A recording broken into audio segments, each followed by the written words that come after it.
want to introduce myself for those of you who do not know me. My name is Emily Gasca, as he mentioned. Thank you, Jesse.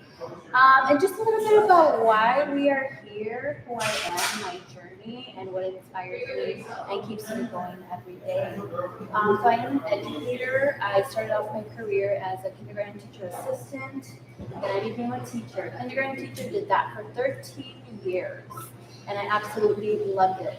I loved going into the classroom. It didn't matter what was happening outside our four walls, even what was happening within our four walls. Because last year I was a kindergarten teacher. People thought that I was gonna literally walk away from the classroom because of the challenges that I was facing, literally minute after minute, from 8 o'clock to 3 o'clock, sometimes even beyond.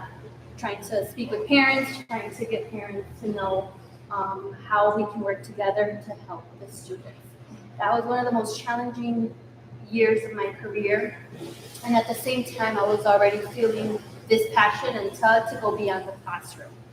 And what I realized was that in order for me, knowing my purpose and knowing that my purpose is to change the trajectory of every child that I encounter or that the people I'm connected to encounters changes their lives.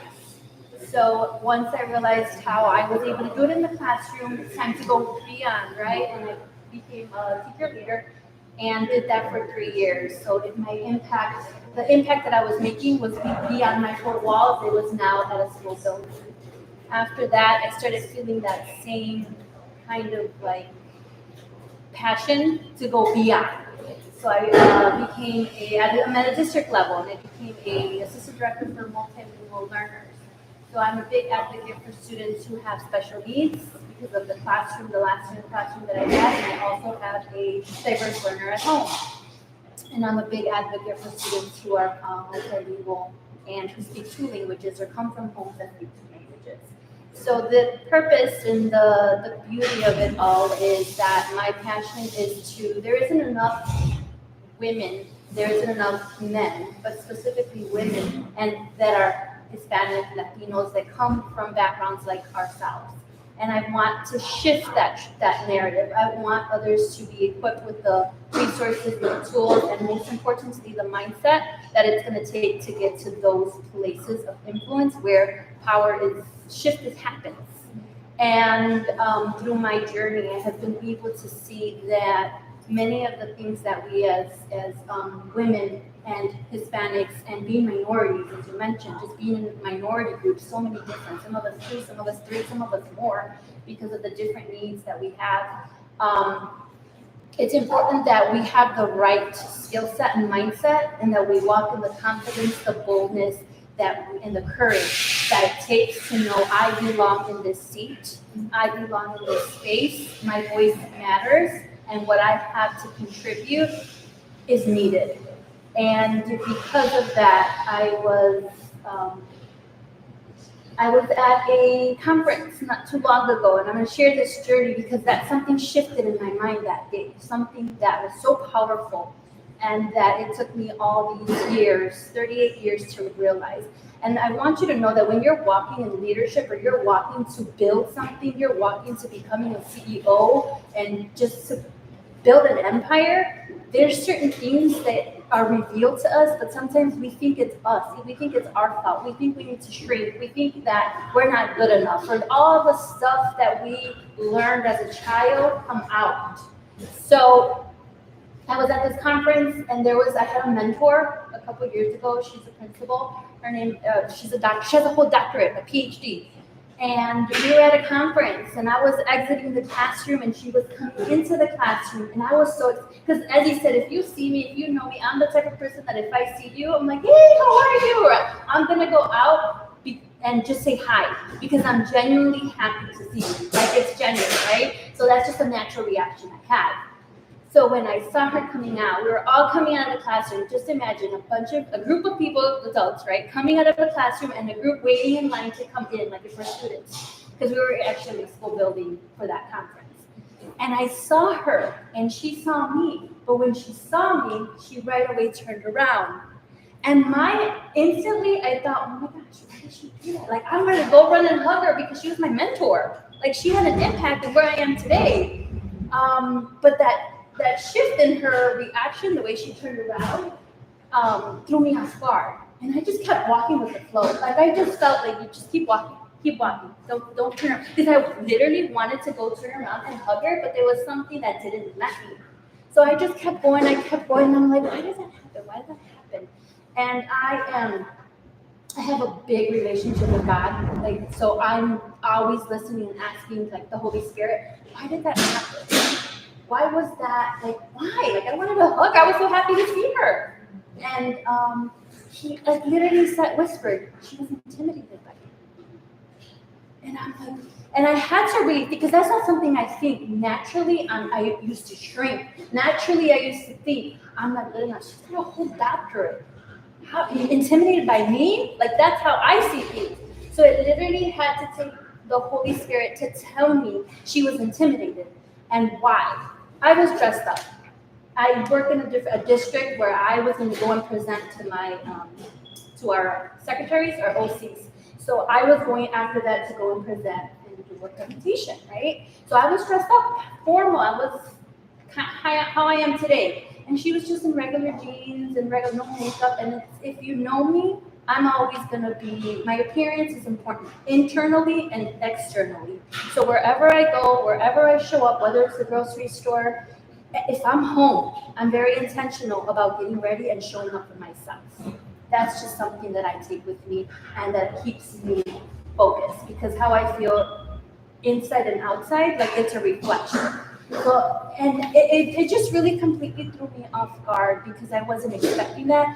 But that's when I knew it's time for me to elevate. It's time for me to understand that I don't need a title. I don't need anything behind my name. That what I carry is important. And people need to know the story. People need to know you have everything inside of you to be where you want to be. That dream you have, that goal you have everything to accomplish it. It's just doing the work. So that this and everything was already being planned for this. So when that happened, I'm like, oh my goodness, like this is awesome because now I'm understanding more and more. My purpose is not just for today. My purpose is to leave a legacy, to leave an impact for women and for our students and our children. So if you're a mother, or you are connected to kids. So that's how this was birthed. It's just kind of hearing from the beauty industry, hearing from Jesse, like how do we take care of ourselves, show up for ourselves because the demands and the everyday mundane like that doesn't stop. If you're a wife, if you're a mother, if you have kids, if you're an aunt, like if you own a business, you know that the demands are there and it's not easy to balance everything. But it is possible when you are walking in your purpose. So how do we get to that? How do we walk into our purpose? Because right when you're about to elevate, things happen. Right when you're about to go to the next level, all hell will break loose around you. And it's intentional because it's meant to stop you. It's meant to shrink you. But it's time to break those barriers and know we're not alone. And we're going to make it. But it's how we navigate through those challenges that's going to get us either over it, through it, or go right back to the same cycle. And I want us to break those cycles and understand that and bring awareness to it. So that's why we're here.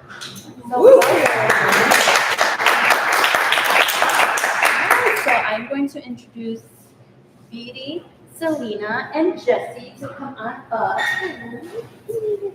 And they can introduce themselves and share a little bit about who they are, how we're connected, or whatever comes to bear. I'll go first. I'm Selena Medina. I am co-founder of Inspire Events. Founder is Juliana Garcia, who's here with us today. I am a mother. First of all, I'm Latina. I'm a mother, business owner. I also do photography. And I also went to school to become a funeral director. So I do work in the funeral death care industry. That is my passion. And we'll probably talk about that along the way. But that's who I am. Single mother, Latina. I definitely believe that my purpose here today is to just kind of share my story. I have a story like everybody else here, and hopefully it resonates with someone. So hey guys, my name is Vidi, and I own a Central Wax Center down the street. and I've been in business for 5 years. My business partner. We both started at the same time, so it's really special to be sharing this moment with Jesse, just because I never thought I would be here and speak in front of people. I've been asked to speak so many times at these events, and my answer is always no. So it's exciting to be here. I thank Emily for giving me this platform to do this, and hopefully I'll be able to continue to inspire somebody, because having a business is so hard, and it's so hard to have a business. Thankfully I don't have any kids. I am single, so props to my moms here that do this with kids, because I can barely do it myself. So yeah, I'm here to share my story along with everybody else, and I'm excited. Hi, my name is Jesse Diaz again, and I own Hegush Nutrition, so we do like the smoothie bar and all the health benefits, everything that came from Hegush Nutrition really just started from my mom, who started this 25 years ago. She and my dad own Eastside Nutrition. And just a quick intro behind that, my mom was a very depressed woman who wanted to lose weight really bad. So every day at 6 p.m., I knew my mom was eating that Aldi yogurt and watching La Soñadora. If you're OG Mexican parents, you know what novela that was. And my mom found these products, and we've been drinking them for 25 years. So I was 6 years old. We lived on Carondelet, and it just completely changed the way that I saw food and nutrition. And so I saw food very differently growing up, and we were exposed to nutrients and all that. And later on in life, as an adult, when I was developing my vitiligo through anxiety, I started to notice the direct impact that what I was putting in my body was affecting the way that I was thinking, and more importantly, my decision making. You know, if I'm not in a good state, I don't make the best decisions. If my body's equipped and well, my body's working well, I can make better decisions, and I have the energy for my purpose, right? Because you can have a purpose with no energy, and that would be so fun, right? So I noticed a direct correlation with those two. And so when I opened Hegush Nutrition 5 years ago with, we've been neighbors here and helping each other out, I just discovered how much I could go beyond my product and really tap into communities and bring people together. And just kind of like everyone here does, Selena, everything that she does through various platforms. V, she's like our therapist. Every time we're getting wax and our eyebrows done, we're like, wow, I just paid for therapy and eyebrows. I can't get better than that. Yeah. And then our school teachers, that really make a direct impact and do this on the side, So I'm very purpose-driven by the people that I have standing next to me. So thank you so much, just in a nutshell.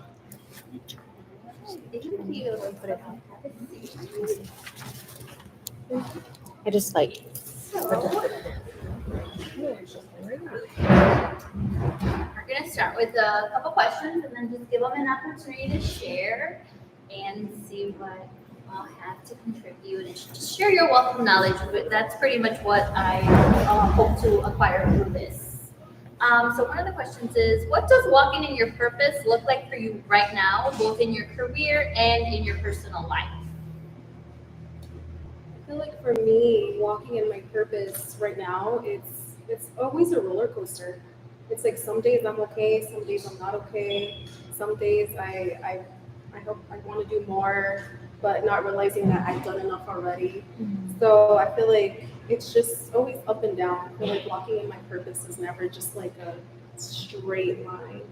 For me, it's just always what's next? What's next? What should I do? So it's up and down all the time. It's a roller coaster. That's how I feel personally right now with my business and personal life. Just trying to juggle both and just literally becoming the best version of myself daily. Because I think about that all the time. It's like, okay, am I doing the right thing? Should I do something else? Should I bring in it? Like, it's just, my brain is nonstop constantly. Like, I can't even nap because as soon as I lay down, my brain is like, oh, you have something to do. Oh, you didn't do this. You didn't do that. So it's just like, it's a roller coaster. It's not perfect. And I'm trying to work on that because I'm the kind of person that I want it to be perfect, but I know it's never going to be perfect. So it's just working on the making it perfect part for me. Just to, it doesn't have to be perfect. So it's a roller coaster for me. Yeah. Yeah, I'm definitely working on it. Yeah. Want to share, add to that? For me, being a mother, I am going through a divorce at the moment. So managing my three littles while trying to remain focused on my career because I need stability. I have to provide for myself. Nobody's gonna come save Selena, even though I have support. Walking in my purpose right now is very difficult. But I have friendships, I have family that kind of keep me on the straight and narrow. So it's difficult, but I have to keep pushing through. I have to remind myself that I am not my troubles. Those are just things that are kind of just blocking me from progressing. And if it was easy, everybody would be successful, right? So basically, that's me right now.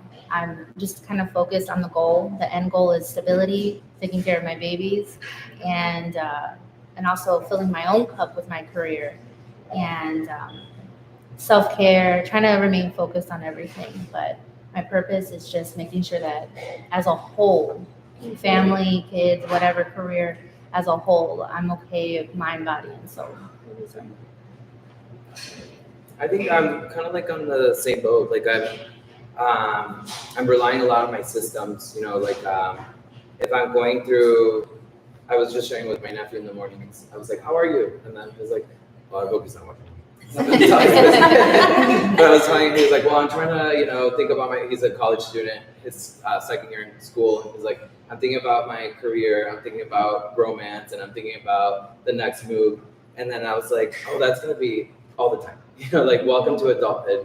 This is just going to be like that all the time." So I think when I teach them, I learned the other day that building my capacity, there's a lot of times where I ask God, in the universe, like the things I want to manifest. And I started to change that a little bit to pray on capacity. Can I handle the things that I'm bringing in? And so building the correct systems for not just my business, but for myself, like in the mornings, doing like my affirmations, my exercise, the things that can equip me, especially for things that are not planned for in the agenda, like the life emergencies that step up, that come up. And really taking care of my nervous system, like all those different things that equip me. So I think I'm in the season of my life as a 31-year-old, like double minority, where I have to equip my mindset, my body, and my spirit. I just tell my nephew, or the people working here, I always tell them, like, life is a science, right? When you're on a diet, you're following specific grams of protein, blah, blah, blah. But being a human is a science too, spirit, mind, body. So I find myself taking my own advice, and every day at the end of the day, I'm just like, did I take care of myself? Like, was I good for Jesse first? Because I know my mask is good, and then I can just show up for everyone else. So it's kind of like... And that's important because I think that sometimes we can get stuck in the confusion, we can get stuck in the perfectionism, we can get stuck in so many different, we're shrinking because we think we're not good enough. And it's important to know that we have to be intentional about what our goals are, what is our purpose. And once you know your purpose, then you're going to be unstoppable. And nothing is going to matter. It doesn't matter what is being thrown at your face, because that's the point.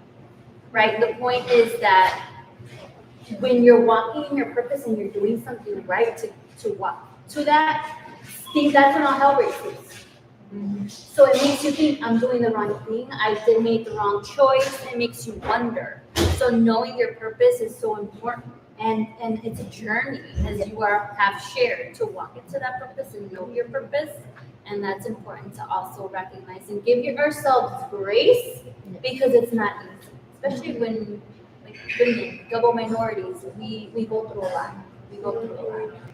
So, would you be able to share, what is your purpose? What do you do daily that lets you know you're walking in your purpose? That will fulfill, what is it that you do that fulfills you and confirms to you, this is exactly what I'm called to do? For me, it's when there's so much chaos going on outside of my job. I have so much chaos, whether it's the kids or my soon-to-be ex-husband, whatever, it's chaotic. But as soon as I walk into my job, it's like, it could be chaotic in there too, but I'm serene. So I know that I'm there for a reason, but also on my personal life, I have a little girl, and I just had her in December of 2022, and I'm like, wow, I felt heavy. I'm like, I have so much responsibility now, and I have to make sure that every step I take, I keep her in mind because she's watching. But my boys are watching too. I have 2 boys and a daughter. But having her watch me, it made me want to push for my divorce. It made me want to do self-care, take care of my body more, make sure I go to school to get my degree in molecular science. So that plays a big role in everything. My daughter and making sure that I fill my own cup with pursuing my career. So. Yeah, something similar to yours as well, like mentioning it can be chaotic. But for me, as soon as I go to my space, I feel calm. I feel it doesn't matter if it's a Monday for me or a Sunday. I want to go to work. I want to do it. I don't feel, and I talk to so many people. They're like, oh, I hate my job. I hate doing this, and they feel like they're like stuck. And for me, I'm happy. I'm just a natural happy person. Be like, you're happy all the time. And I'm like, yeah, because I love what I do. Like, this is amazing. I could come at 6 in the morning, 8, whatever. I could be at 10 at night, and I'm happy because I genuinely love what I do. So I do feel like that is my safe space, even though it comes with so much responsibility. But at the end of the day, it's Beatty's. It's mine. You never clock in and out when you have a job. I feel like you're just always working, but at least it's for myself. It's not for anybody else. I'm not gonna get in trouble if I'm late. I don't have to request time off, and I love that for myself. So I do feel like I feel like I'm in my purpose in that area of business because I'm happy. I'm happy every single day. I don't feel like, oh, here I go. I have to do this person. I have to see this person. I have to do that. My boss sucks. So it's really important to actually find that for yourself. Because that way you wake up every day, you're just thankful. I'm thankful every single day, thankful and grateful. So that's, thankful and grateful. Absolutely. Yeah, daily. I remind myself daily, thankful and grateful for sure. Because it's really building, already, especially in the beauty industry. It could be, it's mostly women in the beauty industry, and just working with other women too, and being in those environments where I've been licensed for 10 years, so I had my share of working for corporate salons that were private, and then opening up my own. So it's like you have that experience. I picked up something from each place that I worked at. I kind of created my own because it's hard working with other women sometimes, especially in the beauty industry, because everyone sometimes it could get a little catty, like, oh, why is she sitting over there? She used to sit with me and this, and creating like that. So I knew when I created mine, I wanted it just to feel safe and I didn't want it to feel so heavy when you walked in there. I wanted it to just be a safe space because we do service a lot of women mainly. So I feel like that's how I know what my purpose was, because I genuinely love it and I'm genuinely happy every single day. I mean, I have my moments, but most of the time I'm just in a good mood. Most of the time. I'm making money. I'm happy. Yes, it's my place. No one's gonna tell me you're late. There you go. So it definitely, that's what made me realize my why, because I'm just genuinely happy every day. Yep. I think, I don't know, for me, I wasn't as clear about purpose. I think the majority of my life, and I have a lot of people who are under 30. I think in your 20s, that's like the whole uncertainty of finding your purpose. But I definitely think I studied it, like how to find it. And I read Rick Warren, Purpose Driven Life. I read books, I listened to audios, searched to how can I become a person who can find my purpose. But I think from the stories of them both, you could see that you have to take a risk against the usual. I know Vidi's in the story, she used to work at TJ Maxx, she was working privately, she worked in all these different places. And then she opened the salon, and she opened behind a barbershop, it was inside a barbershop, behind her. I don't know, it was weird. And then I opened under a hair salon that was falling on top of me. But I think the time that I figured out my purpose was my story of being left behind or bullied, or everything that people put on me, my whole childhood. came into play when I opened during the pandemic. And I remember I had the nurse, my first customers were nurses. And so I would see them in the beginning of the day, and then they would come back at the end of the day to get energy before. And it just showed when they came back into the location, I just remembered my mom and how depressed and tired she was, before she got into like health and wellness. And I just remember how she was like the mom before that and then the mom after. And then I was like, oh no, if she goes home like that, she's not gonna ask her kids about the homework or how was school. And my mom didn't do that at times, and I was dyslexic, and I already had started showing my differences, And so when I would see the mom, that's when I would create the energy drinks, which is why you're all like energized, because I created. She has the zoomies. That's what I we call created, that. and I was like, if you drink this, she's gonna be on 10 again, and she's gonna ask the important questions and be in that present moment. So I think in that moment when I least expected it and I was in service, I discovered like my purpose, and then from there it was just like a snowball effect, like more opportunities to be in different ways of service and not just grow like my business, but also grow people on my way to whatever my goal is. So I think you search for it, and then you are willing to pay the price to find it and sustain it, and then you pay a little bit more price, like through grit to grow it, So I think that's kind of how I just figured out mine and kind of feel that out with it. I love how he touched on his experience from when he was a child and how he kept that in mind when he would see the nurses. That is so important because that is one of the things that fuels me as an educator. That is one of the reasons that I do what I do every day, and then I'm able to show up for my teachers, my colleagues. It used to be my students, but now it's my teachers and the people that I've worked with. Because it's important that we show up for our kids and ask those questions, we build those relationships, but it's also important for educators and teachers or those who are connected to kids to show up for them, right? Because when I was a child, I was horrible in school stuff. Like I couldn't understand it, I didn't care, and I don't recall having the moment at like home with my mom or my siblings. I'm sure they helped me, but I don't have that. So when I was a 5th grader, I had one teacher who transformed and changed the trajectory of my life. So because of what he did, and he did not look like me, he did not talk like me, he came from Kansas City, he was like an Indiana Colts fan, and he did something. I was not the top, as I mentioned, I struggled in school. I was not the top, I was at the lower, like between the middle and the lowest students in the classroom. I was right in the middle of them. So I was at the bottom of the class. And he chose me one day to be the tutor of a student who had who struggled with reading. I could read, I just couldn't comprehend. I didn't care. Like I wasn't paying attention because I had already, before I stepped foot in a kindergarten classroom, I had experienced a traumatic event in my life that led me to always be thinking and being in a different space.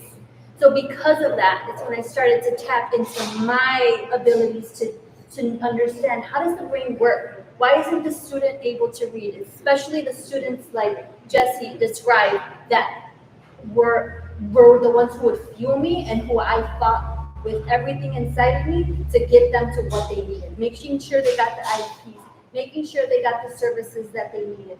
Because I knew that if one teacher could make the impact in my life, then I could do that for my students and setting them up with the accommodations, the modifications that they needed to be successful. Because they had the possibility to be the future presidents, to be business owners, to be teachers, doctors, lawyers, whatever it is that they chose.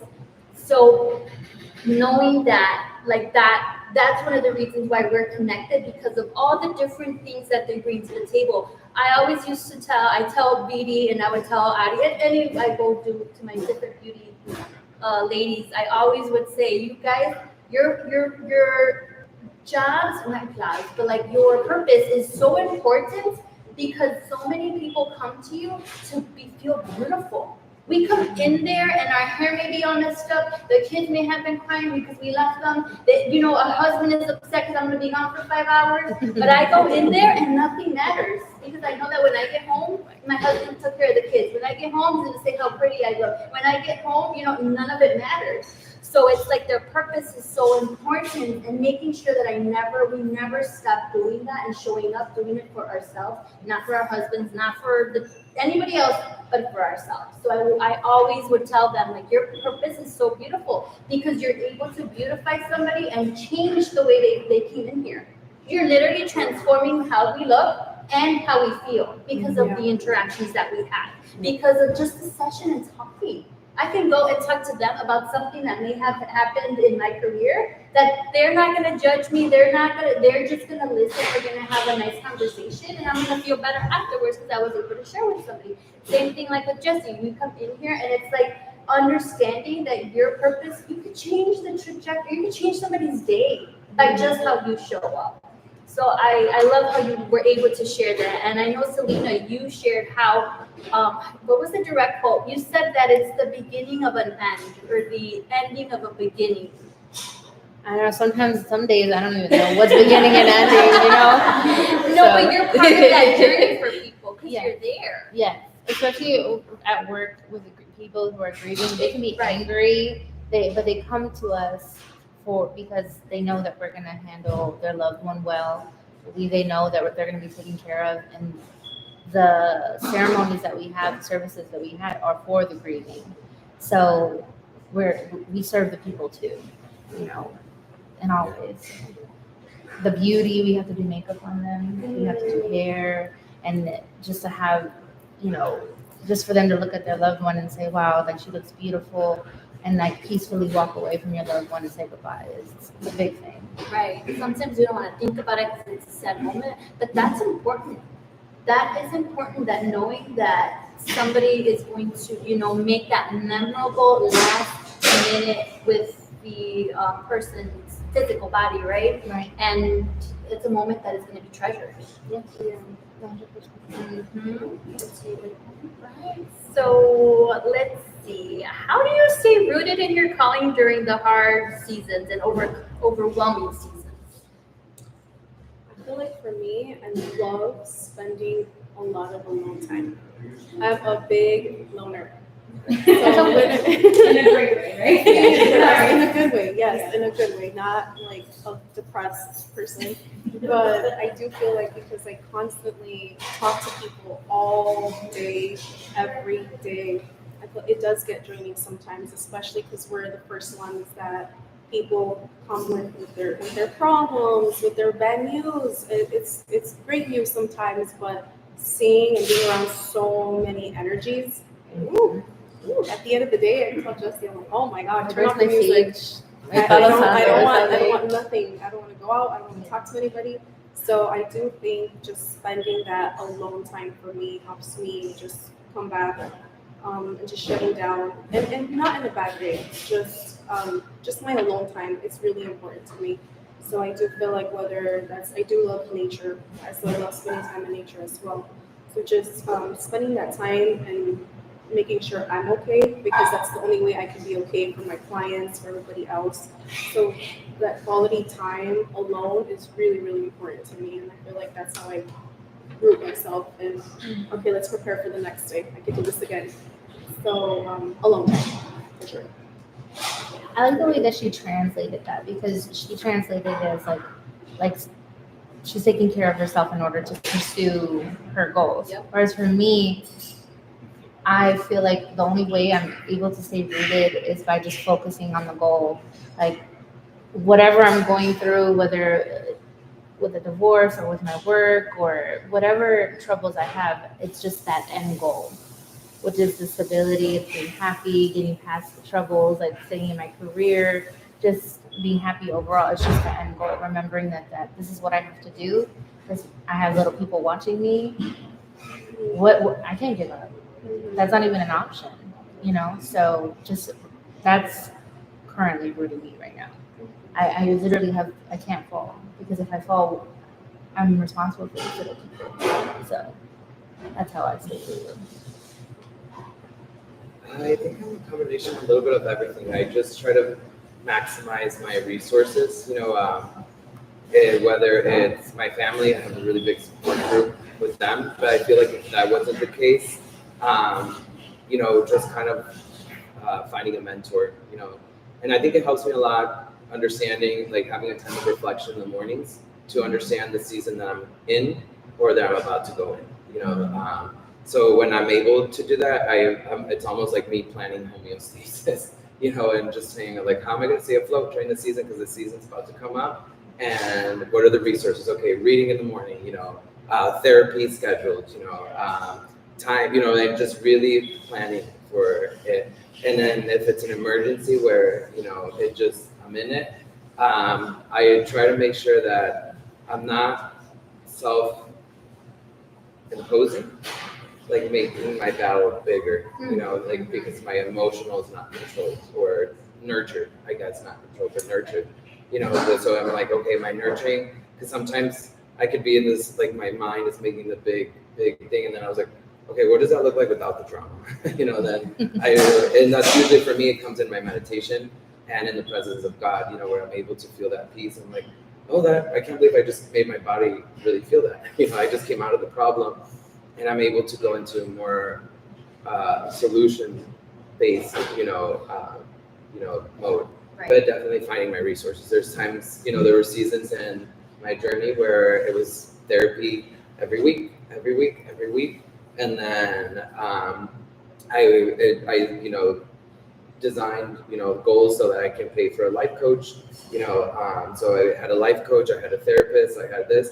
And there was times where, like that was my most important thing. So there was no shopping, there was no X, Y, and Z. It was like, I'm investing in my mind in this season, and, thrift store it is, or, shakes it is, So I think I just try to find whatever resource that I can have to really take care of me during the season, to stay rooted, to my purpose. You said a lot of powerful things that I think sometimes there's like a bad stigma to it, like going to therapy or even reaching out for support, like a life coach. And it's important that you're intentional about who you are becoming and you're comfortable with releasing who you used to be. Because every season, every elevation comes with a new mindset, a new skill set. And also knowing what is for you, right? Because sometimes you can also get caught in the confusion of wanting to just do everything.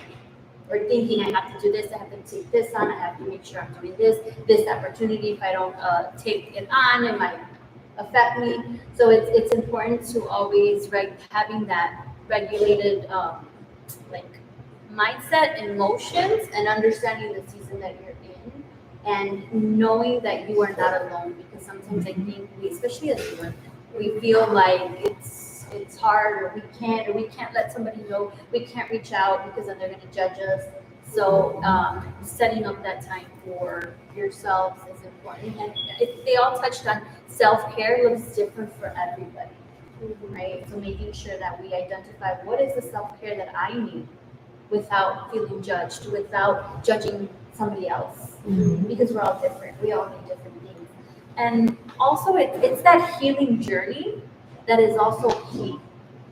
How is it that you are healing from what you experience? Because when you're shifting your mindset, your subconscious kicks in and you don't realize it. You don't know it. You have to stop and reflect and be intentional about the cycles that you're trying to break.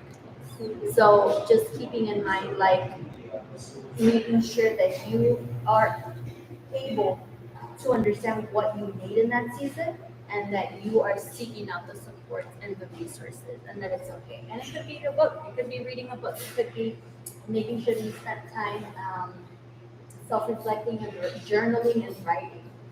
So thank you for sharing that, because it looks different, right? Everybody's different, and that's okay. Yeah. So in your field, how do you help others rediscover their worth and identity? In my field. Well, I feel like just being there, and then just I'm the least judgmental person, and I feel like over time, when you do build that connection with people, they do start to trust you. They do start to feel comfortable with sharing their personal life and sharing whatever they're going through. So just being there, just to listen. Sometimes I offer advice. Sometimes I'm just there just to they can vent. So I do feel like everybody, everyone goes through things. We all go through things. So it's just sharing a similar story to relate to them. I can relate to a lot of people. I have ages from 15 all the way in their 60s, and I could just relate. I'm the kind of person that I could just relate to a lot of people. So I feel like just giving the best advice as I could, and vice versa, my clients giving me the best advice. And I just feel like just being there for someone. Sometimes, we cry together. My clients and I cry together. I share personal things, they share personal things. And it's just really the connection that I build with people. So I do feel like I just helping people just by just being there, just being kind. It's crazy. You'd be surprised. Just being kind goes such a long way. And sometimes when I do get new people, I'm like, oh, what happened with your last service provider? And they're like, oh, they were being rude or this and that. And it's just like, wow, you just have to be kind. So just be kind. So yeah, just being there and listening to my clients and their needs and vice versa. They're there for me too. And building the connection. So that's really important. With Inspire events, we really focus on mind, body, and soul as well. We've done vision boards. We are holding a self-defense seminar. We did a letting go event where we had people who have been through heartbreak or trauma or having trouble letting go of whatever it is. So basically, what we're doing is reminding people that they have worth, that they have an identity, because some people lose it. Like me as a mother, I'm like, before my divorce and whatnot, I'm like, who am I? What am I? What am I even doing right now? Yes, I'm a mother, but you lose your purpose, you lose everything. And I love my littles, but I wasn't filling my own cup. So with our events that we have, we are encouraging women to remember who they are, to let go of what no longer serves you, to defend yourself against whomever it may be, to use your voice, self-care, productivity.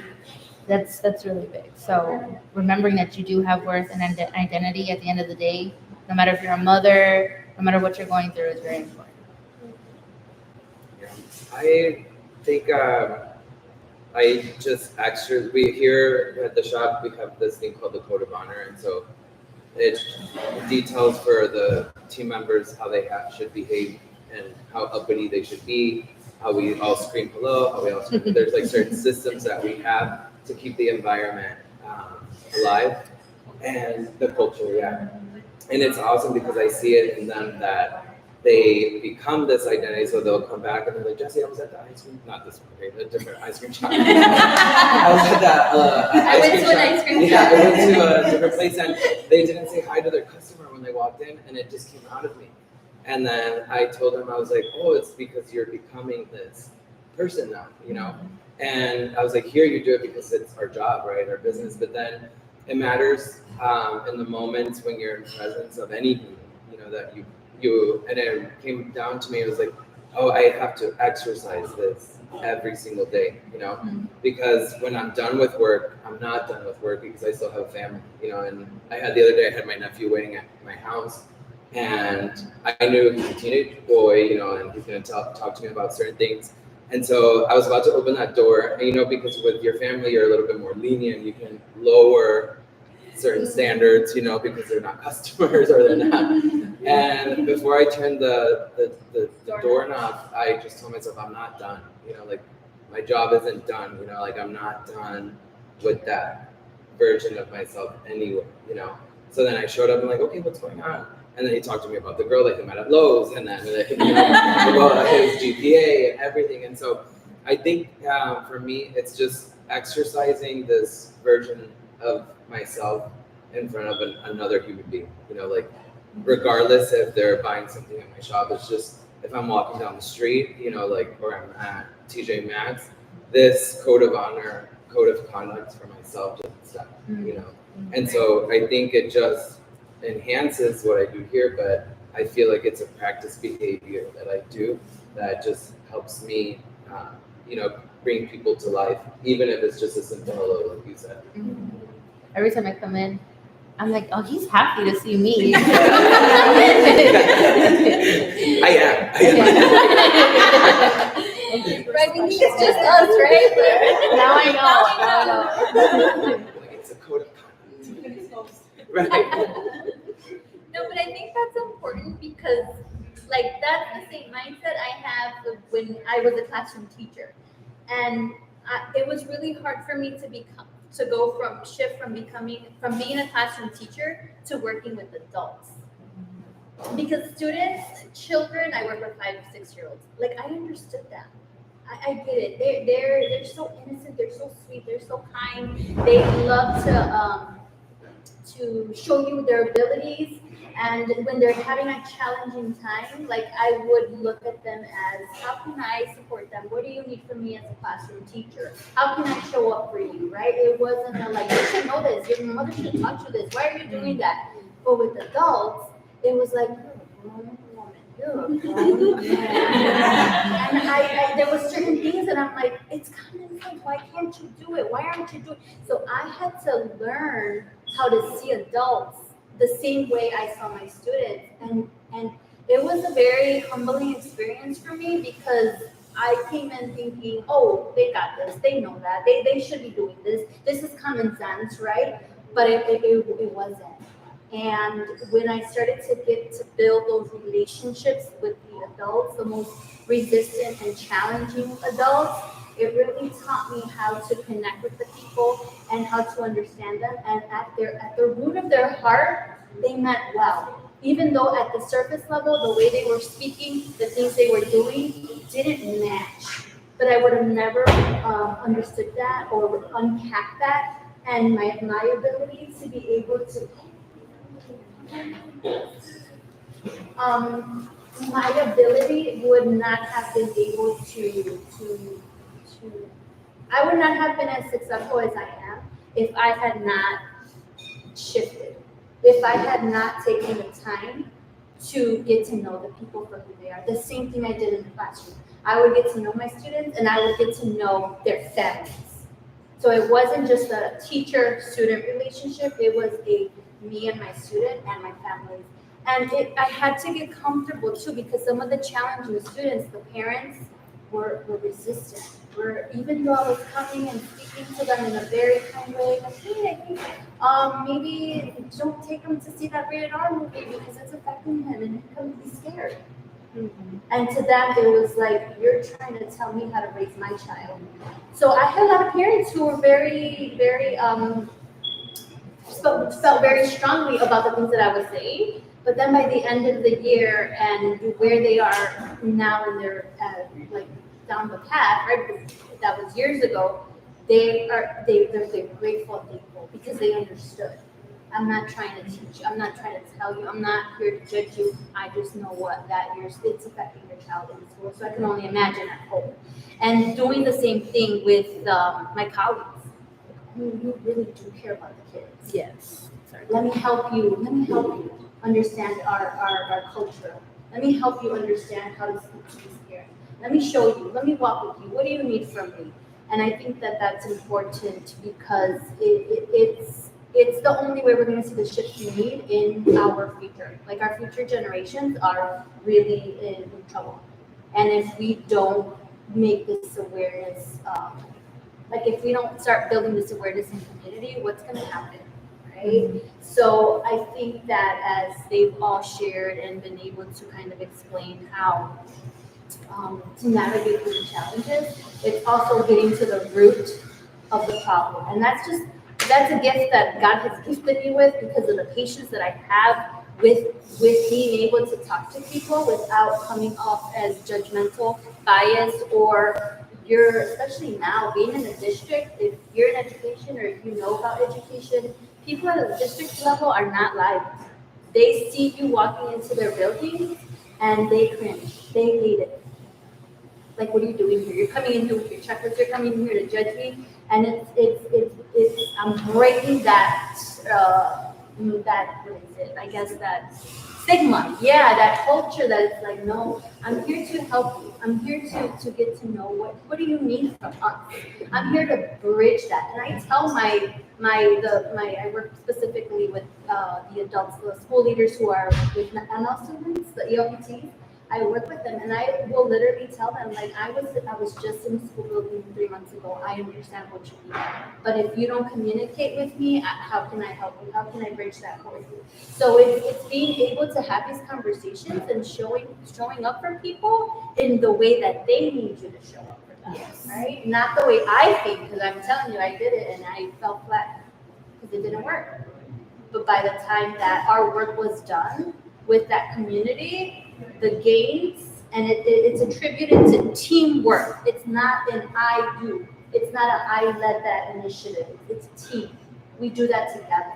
So knowing and understanding that we are not alone, and we need to really work with our leaders, right? Our teacher leaders or our student leaders or the people we work with, the people on your teams, and the people that you are impacting. You continue, sorry. I have to go, but Okay. I want to say thank you so much. I love that everybody's story is different and that I'm able to see how you guys are utilizing different things. It's been very helpful. I want to introduce myself. I know Selena.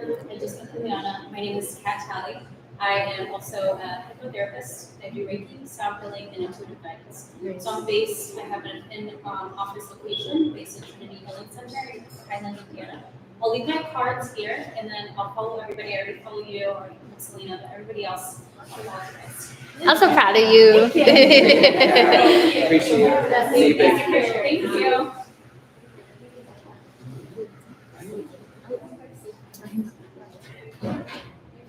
I need my chakras realigned. Okay. So we're gonna start wrapping up. We didn't realize the time we're having so much fun. But what we're gonna do is we're gonna do one lightning round and just take a minute and in one word describe how you feel when you are walking in your purpose. Can we cuss? Can we say? Can I use profanity? Can I say I feel like a badass? No, I'm just saying. Because I do. Like, I feel like a badass woman, like, when I'm walking in my purpose. So, go ahead, finish up. No, yeah, well that's it. Yeah. We're having describe how you Sorry. feel when you're walking in your purpose. I don't know, when I put this blazer on and I go in that funeral home, I feel badass. I'm not gonna lie. I'm like, I'm doing this, you know? Like, it's really empowering, for sure. Yeah. I feel like that girl. So Yeah. kind of going back to her, feeling like a badass. I feel like I'm that girl. Like I'm living that girl. Yeah, you are. It's empowering. I definitely feel grateful. I feel a lot of gratitude because a lot of people, they live their life and they never find their purpose. So I feel like gratitude is the best attitude. Yeah, definitely. I think there's something in every day that you can find to be grateful for. And sometimes in that gratitude, you will find your purpose because you block out everything else that was hindering you or that was troubling you.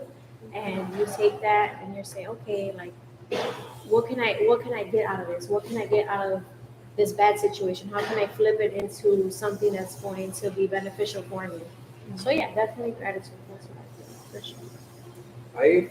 sure. I think unstoppable when I think of when I'm in my purpose. Because, like, especially when you have a business, you're like, oh, I have to go to City Hall and I have to get this license and I have inspection, I have, whatever.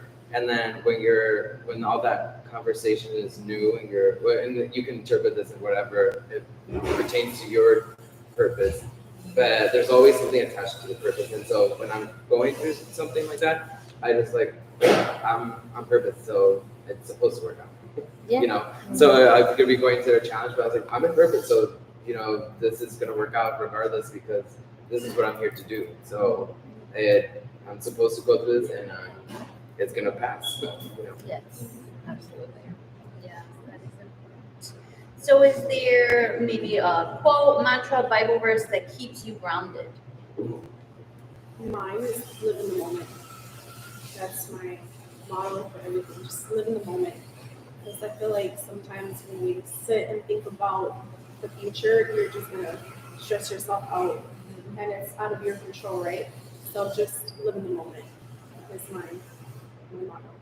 It helps me stay grounded at least. Because once I start to worry about the past, I can't go back and change it. And once I start to worry about what if and what's gonna happen, it's out of my control what happens. So live in the moment. For me, it's fake it till you make it. That's a good one. Again, seriously, the chaos, the troubles, the everything, the kids crying, I'm tired, everything as a whole. I'm like, it's all about perception too. Yeah. As long as you look good out here and your social media, like nobody has to know anything but fake it till you make it. And you will make it as long as you fake it. So yeah. So faith is really big for me. So I would say Ephesians 2:10, which is we are God's masterpieces, and we have good works that He has prepared for us in advance. So again, going back to like purpose, when I feel like I have like nothing going on for myself, and we have those dry periods, right, where we feel like there's nothing that I'm doing is working out.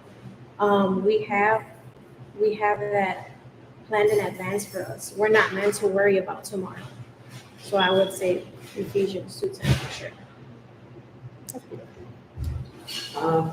I heard this on TikTok when I was getting this place remodeled, and when I bought this building, it was the biggest headache. She listened to my therapy when I was getting wax, and it was just so much. I had never gone through. I don't even know what I did to purchase. I was just like, well, God was taking everything, but I listened to. I remember one day crying in the storage unit, in the cleaning closet, in my it was a basement. And I was just like, oh my God, this is so big. I've never gone through anything like this. Like, I don't know what I'm doing.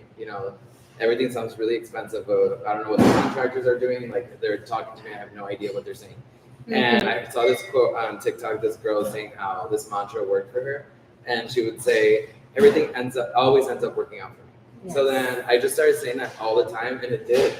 I was like, oh my God, this stuff works. And I would say it all the time, and then a solution would come.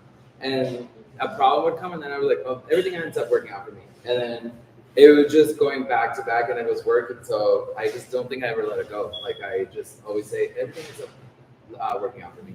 That something comes up, and then it fixes. I don't know. It's awesome. It works. Try it. Yeah. Let me know what happens.